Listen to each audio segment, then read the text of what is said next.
Сәлем достар, мен компьютерді білгім келеді бойынша онлайн сабағымызды жалғастырамыз. Бүгінгі сабақта Windows XP амалдық жүйесіне Java программасын орнатып үйренетін боламыз. Java бағдарламасы қазіргі таңда көптеген сайттарда қолданылады. Java бағдарламасын орнату үшін біз Java-ның орнатылатын бағдарламасын тауып аламыз.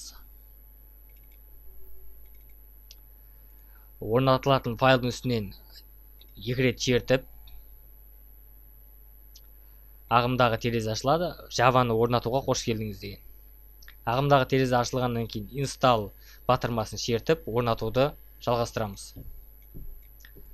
Java бағдарламасын орнату үшін, ағымдағы версиясын орнату үшін интернетті қажет етпейді.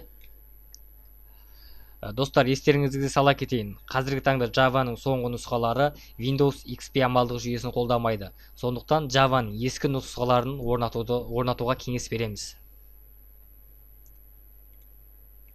Java-ның ескі нұсқасына қажеттілік туындаса, осы видеоның астына сілтемесін қалдырамын. Сол сілтеме арқылы өздеріңізге жүктеп алсаңыздар болады.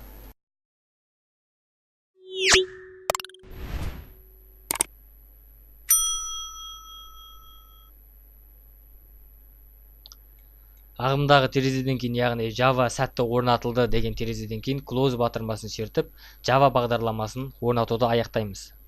Java бағдарламасын орнатылғандығын тексеру үшін пуск, все программы, Java ағымдағыдай көріп тұрсыздар. Java бағдарламасы орнатылды.